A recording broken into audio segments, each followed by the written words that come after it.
আসসালামু আলাইকুম। আজ আমি আপনাদেরকে দেখাবো ঝটপট কিভাবে বাসায় সুস্বাদু ওয়াগু বিফ বার্গার বানানো যায়।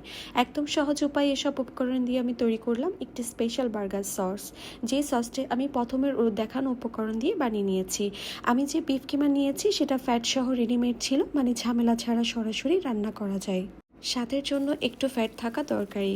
পেটিটাকে ফ্রাই প্যানে দিয়ে দিলাম ভেজে নেওয়ার জন্য এবং সুন্দরভাবে সেদ্ধও যেন হয়ে যায়। আমি চেষ্টা করেছি আমার মতো করে রান্না করতে। আমি কোনো শেফ না, তাই ছোটোখাটো ভুল হলে ক্ষমা সুন্দর দৃষ্টিতে দেখবেন।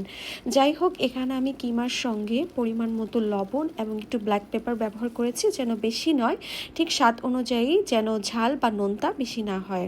তেলের পরিমাণটা একটু কম দিলেই ভালো হয়, কারণ বিফ কিমা রান্না করার সময় থেকে অনেক তেল ছাড়ে। আমি প্রথমবার বুঝে উঠতে না পেরে তেল একটু পরিমাণ বেশি দিয়ে ফেলেছিলাম।